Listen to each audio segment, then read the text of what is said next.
just coming home today. So God bless America, the USA. 21 gun salute. Chief Houston, Mark, my brother, how are you today? How is the family? Everybody's good. My feet's above the ground, so I'm blessed. Anything else is secondary. That's wonderful. That's great. That's what we always want to hear. I want to thank you so much for joining us today. I know you're gonna share so much infinite wisdom and knowledge, and man, I'm looking forward to the answers to these questions and everything that we're gonna get into today. Our first question is what inspired you to join the military? So, what inspired me to join the military and the Coast Guard in particular was I used to be a resident of a group home and in the Bronx, New York. I grew up in the foster care system, so the last place I lived was in a group home, and I got accepted to Hofstra University on a scholarship. I was awarded a state, so it's going to be paid for. And I went down there to the orientation, and the director of the summer program, which I was there to do the orientation for, took interest in me, and he didn't accept my application initially, and I had to go back for a one-on-one application. He called me after that one-on-one on a Friday and was like, "Mark, I finally accepted your application for the summer program, and you would start the classes on August. When can you come in?" Again, that was a Friday. I just sprained my ankle playing basketball at the park, at the local park. And I said, "I'll be there Monday." He said, "No, you got to come in today and make up the work because I think classes for that summer program had started that prior Wednesday." And it was that day that changed my life. On the phone in the group home, I told him I wasn't coming because I sprained my ankle. And also, part of me, if I'm being brutally honest, I was a little scared too because I didn't like to write, and I knew in college you'd have to do a lot of writing. And so I told him I wasn't coming. So then now I'm sitting there after I hung up in this group home, about to age out of the system. What am I going to do? So we had a tutor that used to come to the group home and help us with our homework. His name was Mr. Ralph Longo. I'll never forget him until I die. His neighbor was in the Coast Guard, and he took a liking to me, Mr. Longo, and he said, did you ever think about joining the Coast Guard? And the military never came up in any of our prior conversations with him helping me with my homework. And he said, "Yeah, well, my neighbor, he comes home every night." And I'm thinking, okay. Because, when you think of the military, you think about going away for periods of time and being away from the family and all of that. So I said, Coast Guard. So he jogged my memory because before I was in the system, at a period of time, I lived with my grandmother. And during the summer, she would put us in day camps. And one of the day camps we were in was called Young People's Day Camp in New York. And one of the field trips for that day camp was to Coast Guard Station Rockaway. Okay. Right. I remember taking a field trip to Station Rockaway. This was back when they used to have cigarette boats. And I remember asking them, and I remember him saying as a joke to us kids was, "We can't even smoke on the boat, and it's a cigarette boat." I thought that was funny as a kid or whatever. But I remember looking around at the station. They had a basketball court. They had little boats, nothing big. At that point, I didn't even know the Coast Guard had anything bigger than a 41 footer. So I was like, "Oh, Coast Guard." So then when Mr. Longo brought it to my attention again, I went down and saw the recruiter. And the officer in charge of that recruiting station down in Battery Park, New York, down at the tip of Manhattan, was he was a damage controlman, chief. And but he was in charge of it. And I only say that because that's what I eventually became before I retired, was a damage control chief, ironically. But it was a bosun mate, first class, who was my recruiter, and he told me what I needed to do in order to join the Coast Guard. I mean, in order to join the Coast Guard. And I didn't graduate high school. I got my equivalency diploma.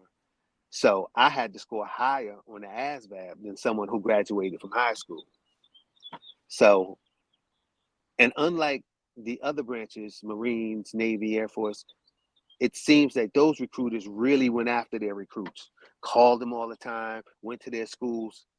This man never called me once.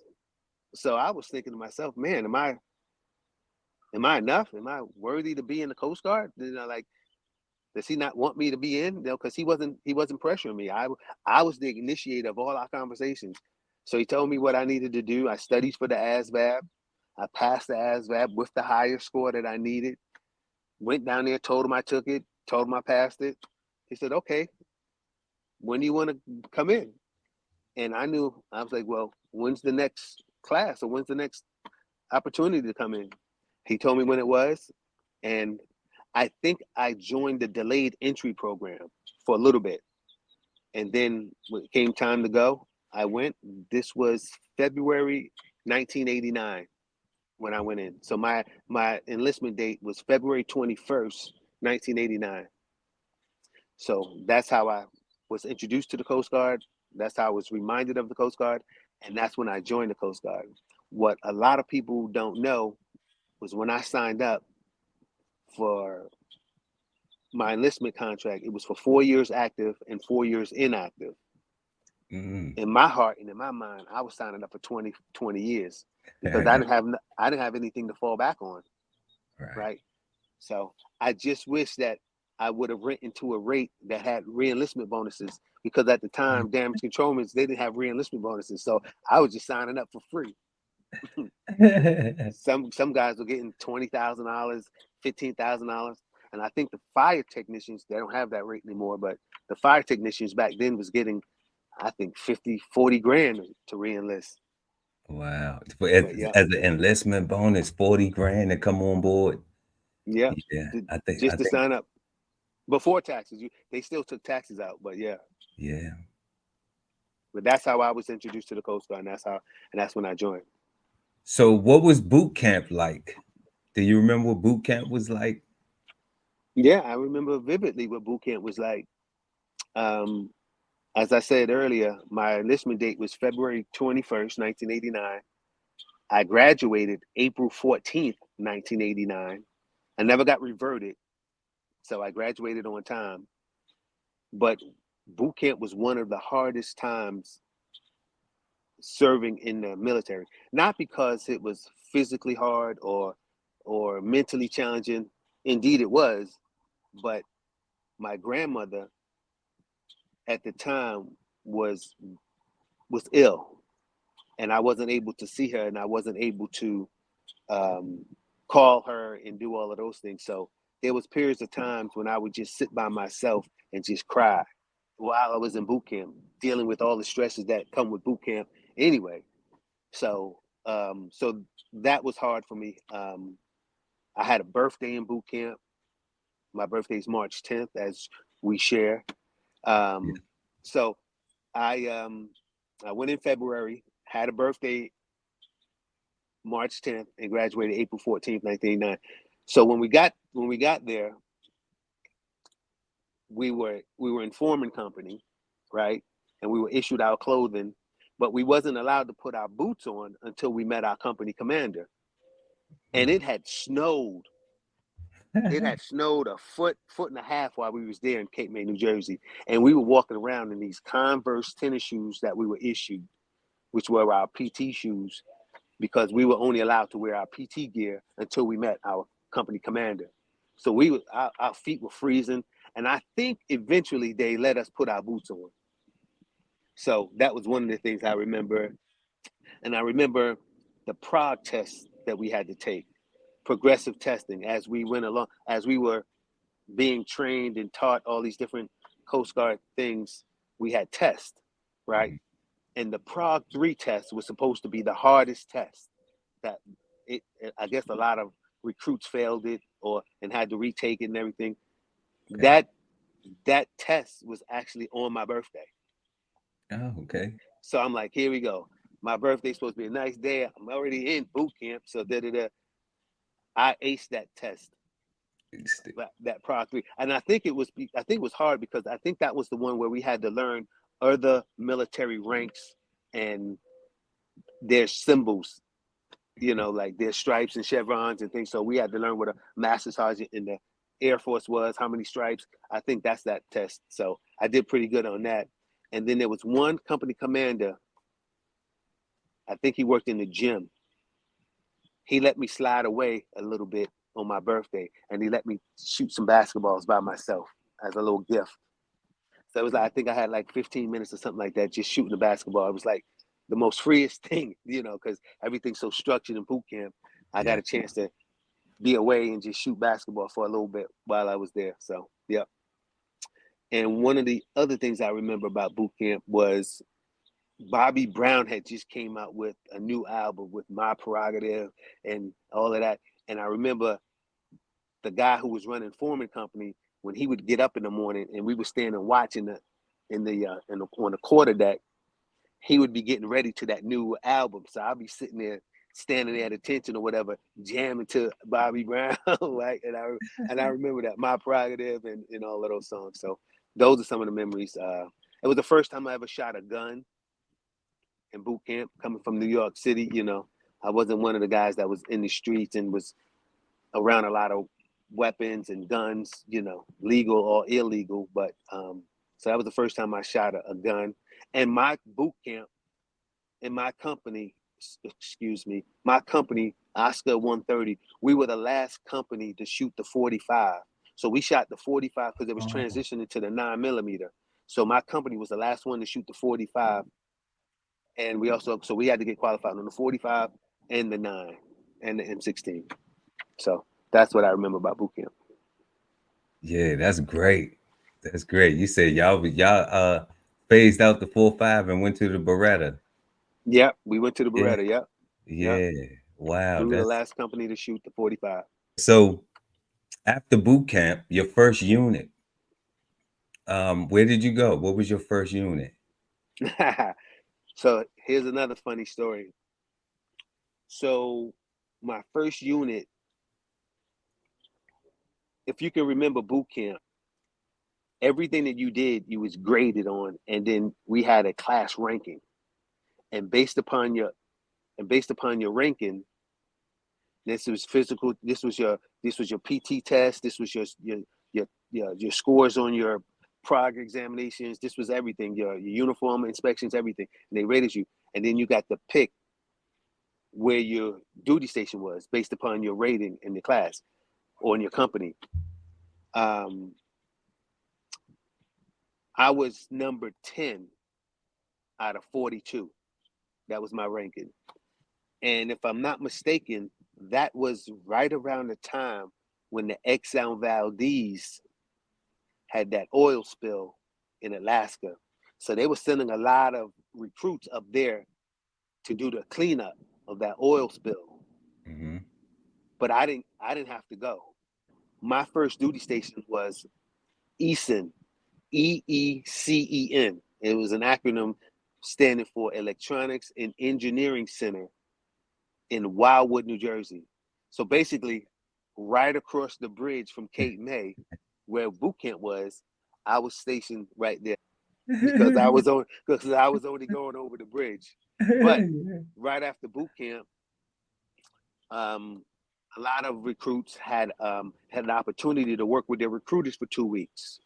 So I didn't initially go straight to my first duty station in New Jersey. I went back home to New York for 2 weeks, and I worked in a recruiting station, as helping with recruits and, working around the office, just getting used to the Coast Guard life and talking to new people. The recruiter showing you off. Here's guy just graduated boot camp, da-da-da. So I did that for 2 weeks. And then I reported to EECEN, where I was a non-rate. In the Coast Guard, unlike the other branches, you get promoted to E2 as soon as you graduate boot camp. The other branches, you report as an E1, and then you get promoted later on. But the Coast Guard, you get promoted to E2 as soon as you graduate boot camp. So I reported as an E2, Seaman Apprentice, And then my jobs, I was stationed at Public Works. Back then, they don't do it anymore. Now they have cleaning contractors that clean up the office buildings and all of that stuff. Well, one of my jobs was I had to vacuum all the buildings in there. I had to vacuum, take out the trash, clean the bathrooms, and I also had what did they call it? When you wash the dishes, and I made the salads and all of that stuff. It's Mess not. Frank. I was a mess. Yeah, I was a mess. I And- was a mess cook. Yeah, I was a mess. yeah. I did mess cook. But unlike the guys on the ships where they're doing it in these rocking and rolling and dishes and everything flying Yeah. around, I was on land. So I didn't go to a ship right out of boot camp. Yeah. Even though I did end my career with 8 years of sea time based upon the rate that I chose, damage control, which is more of a seagoing rate. I did serve 8 out of 20 years on sea. But back to Easton, I did that. I cleaned we cut the grass. They didn't have we did all the grass cutting. We also had a beach that we used to keep track of. So we cleaned up the beach area. I did the cleaning of the office areas, and we did general painting around town. I mean, not around town, but around the base. We had a big 625-foot Loran Tower there that the engineers were responsible for. So we did some work around, cleaning that up, cleaning all the area up and stuff like that. So, and I stayed there I reported in May. I think I reported in May because after boot camp, I did 2 weeks up in New York. So I graduated April 14th, 2 weeks up in New York. I think I graduated either late April or first part of May. I went there, and then I stayed there for, I want to say, a year and 2 months. And then I went to damage control A school. Another quick story is I put my name initially on the storekeepers list. Okay. But I was number 107 out of 109. I'm like, man, well, how long is it gonna take for me to go to school? So then I tried. I wanted to be a damage control, but I thought I can get the SK route quicker. Try to get promoted faster. But I said, well, if I'm gonna wait, let me just wait for something I want to do. So I put my name on the damage control list, and I was actually staying and watch when the message came through that my orders came in for school. And I went and showed my BM1. I was like, hey, what does this mean? And she was like, that means you're out of here. So, Yeah. and then that's when I went to A school in Virginia. Okay, that is quite the first unit experience. Absolutely. Yeah. So you said that you went to damage control A school. What were some of your jobs and roles and responsibilities as a damage controlman once you completed A school and got out into the field? So you can look at a damage controlman as a handyman, if you will, because the jobs that we did the welding, we did carpentry, we took care of the plumbing, so it all depends on where you were stationed, determine what jobs you have. Obviously, if I was stationed on a ship, I wasn't doing any carpentry, right? Except shoring. Like we only had a little bit of wood on there for shoring in case something happened to the ship and we had to erect some shoring. But so my first duty station, I went to a ship. I went to the Coast Guard cutter Seneca out of Boston, WMEC 906. It was a 270-foot cutter out of Boston. I was a damage control third class, and I went there and I was responsible for welding. I was responsible for ship's watertight integrity. I was basically that's all of the doors that maintain the watertight integrity from the different compartments on the ship. Also the hatches that go down below deck, the scuttles that are on the hatches. I said welding. We was responsible for the repair lockers and all the equipment in the repair lockers. So all the equipment, in case something happens to the ship, we would all go to repair lockers, and there's different. You got the plug-in kit, you got the patching kit, you got all these different. You got submersible pumps in there, you got so many other things, right?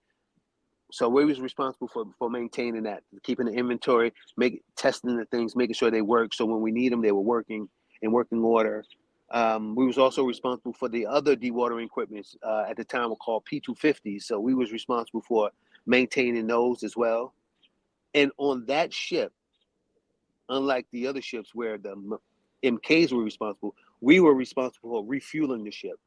So when the ship pulled into port and we had to refuel, we was in charge of refueling the ship. And then one of the other duties that I was assigned while I was there, I was assigned the FWOK. It's the FOWK, and that stands for Fuel, Oil, and Water King. I was responsible for going around and measuring how much fuel we had in all our different fuel tanks, how much water we had in our water tanks, and I had to take those measurements, go to a chart, and say, okay, well, this is so many feet. It's actually called sounding. I have to sound the tanks. But for a civilian, it's measuring basically. So I would sound the tank. I would stick a brass bob about maybe 5-6 inches long with a tape measure on it and put it in there. Mind you, the ship is doing this, so I had to do it a couple times to kind of find the average of what it was, and then I would take that number, go to the chart for that tank, and they would tell me, okay, 8 feet 6 inches is this many gallons. And then I had to figure that out. And then I had to give that report every night to the engineering officer, who in turn, when he had to report to the captain, he had to tell the captain those numbers. So pretty big deal that I had to do, but it was responsible. And I had to do it before a certain hour every night. In addition to standing watches in the engine room, we also, as a damage controlman, you're considered an engineer. So there's the electricians, the mechanics or the MKs, and the damage controlmen. We were all the engineers on the ship, and we stood watch in the engine room where we would make rounds of the main diesel engines, or the turbines if your ship had turbines, the generators, the main generators, the emergency generators, and we would check the oil levels, the fuel levels. We had to put oil, so we did those watches as well. You just basically ran down 7 or 8 different trades that are available to any young person or young adult that's seeking or planning a career in the Coast Guard as a damage controlman. Just specifically, we didn't even go over any other rates and what they do. And you said welding, you said carpentry, you said firefighting, you said engineering and machinery and using machinery and fueling. I mean, so many of those things translate into civilian careers if a person didn't want to just go and do a full career in the Coast Guard or any other branch of the military that offers those same type of opportunities. Absolutely. So I would say those skill sets that I learned in the Coast Guard translated into civilian world, to my benefit, because after I retired, I went and got my associate's degree in construction management technology. And then I went after that and got my bachelor's degree in business administration with a concentration in management.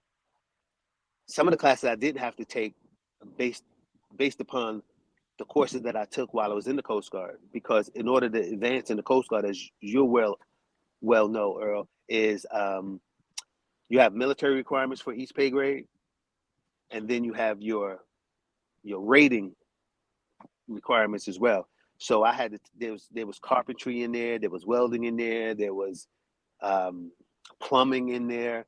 So all of these things that people pay money to take college courses for, I got credit for them. So I didn't have to take those courses. So I was able to accelerate my college career by doing those courses. There's a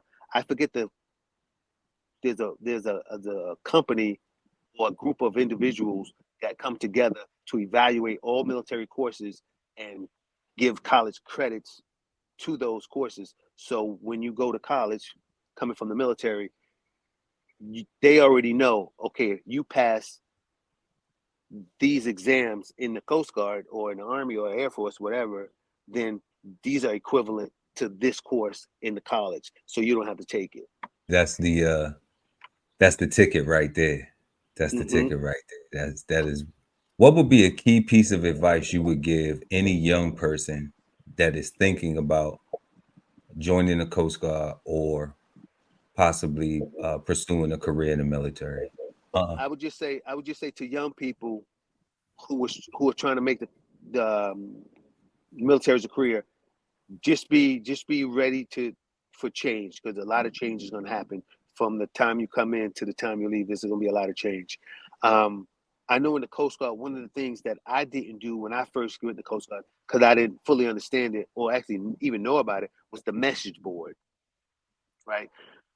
So a lot of information is passed from headquarters and different units that make up the decisions that we follow as enlisted. It comes through the message board, and depending on what unit you are, it doesn't always get disseminated to the lower rankings, right? But you do have access to the message board. It wasn't until I was in my third year or something like that that I found out even what the message board was, Mhm. right? And that's where a lot of information is passed. Like if you want, like if different schoolings is coming out, or they're trying to recruit for different units, or whatever. Like if you're in the Navy, like it may be a time when they're recruiting for people to join the Navy SEALs, or even something as a basketball tournament coming up in Virginia, and you're in California. You may not know about it. So I would say pay attention to the message board. Also, what else would I say to a young person joining? Take advantage of all the schooling that's available to you, right? So if it's something that pertains to your job, and even if you're not gonna be there, even if you only sign up for 4 years to get the college money, and you're just trying to do your 4 years and get out, take advantage of the college opportunities that they have, or the courses that they have, because it may benefit you if you want to get out and enter into college, because it may be one or two less classes you have to take because you took those classes in the military. Another thing I would say is pay attention to details, right? Because it's the things that are in the details that will allow you to see the bigger picture clearer. That's absolutely great advice, Chief Houston. What type of advice would you have for a retiree, someone who is in the process of transitioning from active duty to retirement? Okay, that's a great question. Um, I'm not sure what they have now to assist with military members transitioning from active to civilian, but they used to have something called TAPS, Transition Assistance Program, where you would go through a class. They would help you with your resume writing. They would help you with interviewing. They would help you with your putting in a VA claim if you needed to put in a VA claim for some ailments that you may have.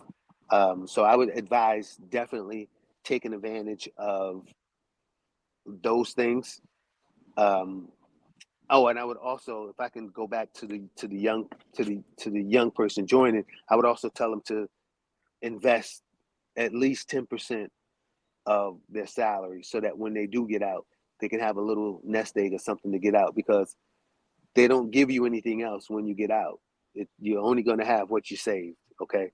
Unless you retire and you get a pension. But if you're just getting out on your own, you're gonna have the college money, of course, if you get out honorably. But so I would also advise investing at least 10% of your pay.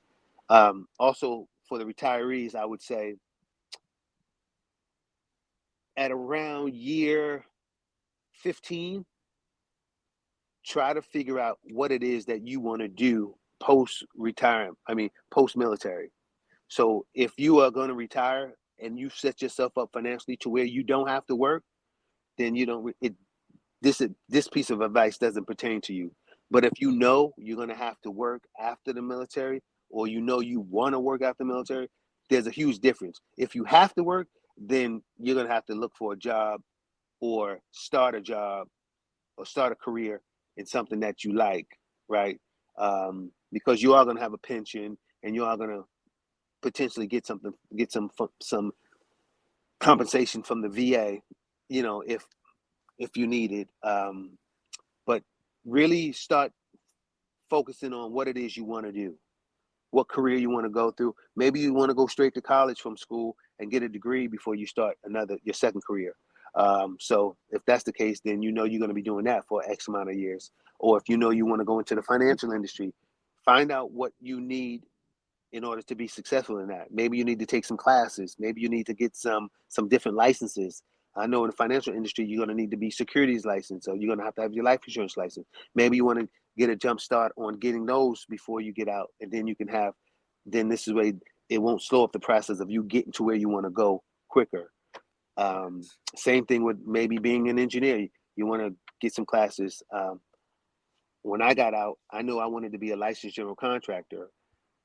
I didn't do what I'm suggesting to you to do. I know I wanted to go to school, so I went to school first. And then I studied and got my general contractor's license. Well, you don't need a college degree to get your general contractor's license. You can get that while you're in.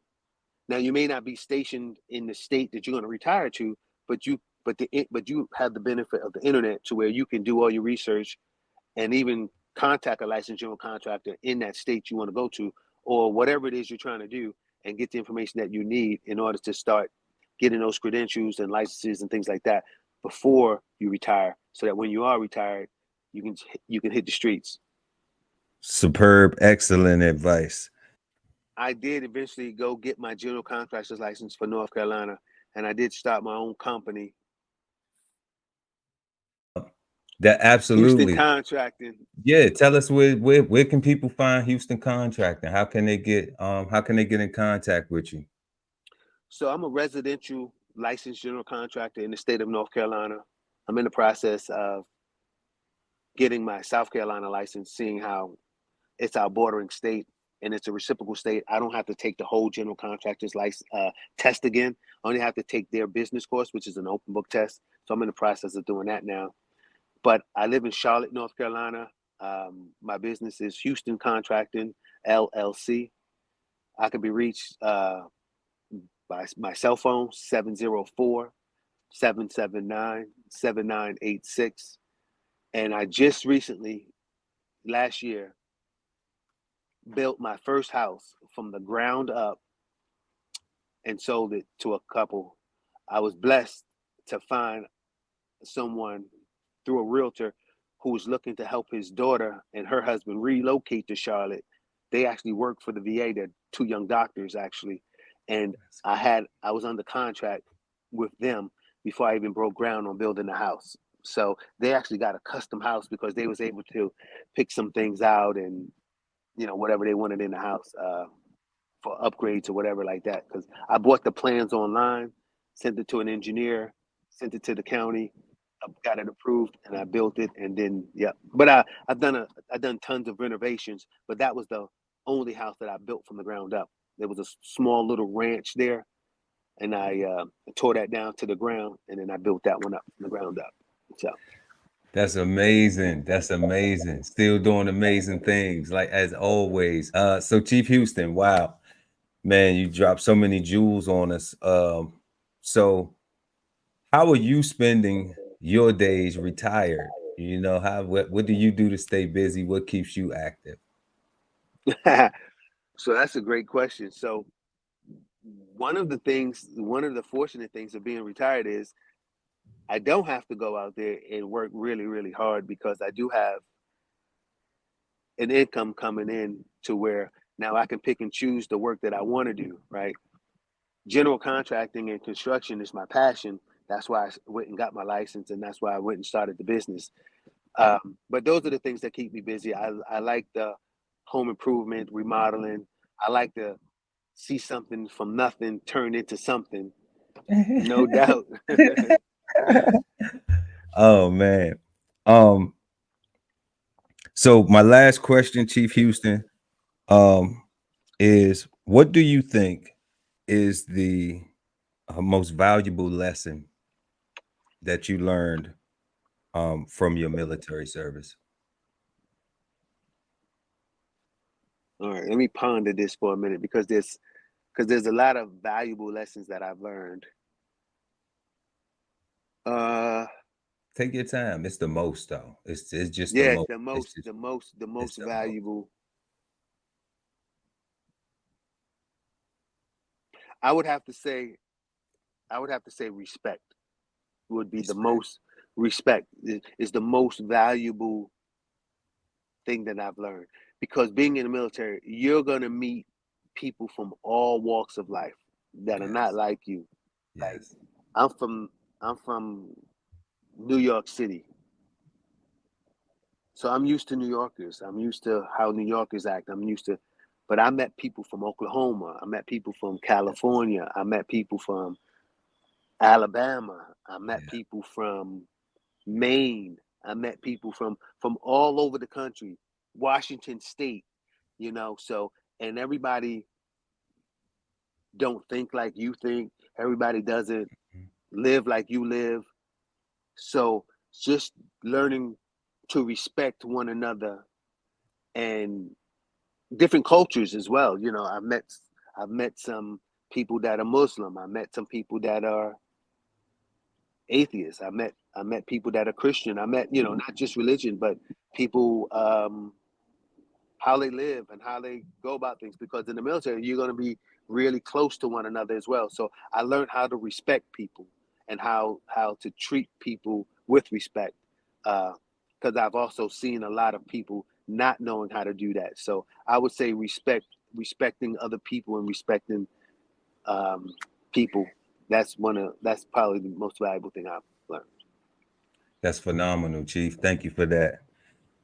Well, that is all of our questions for today. It was so wonderful that you could stop by to the Veteran Kettle and share all of this wealth of information, all of this knowledge, your Absolutely. experiences. And anytime that you want to come back to the Veteran Kettle, you know you have a home here. Any cross promotion you want to do, if you have anything you want to advertise with your business, please utilize us. And thank you, Chief. Thank you. Thank you all for watching the Veteran Kettle podcast, and we'll see you next episode. Our soldiers coming home today.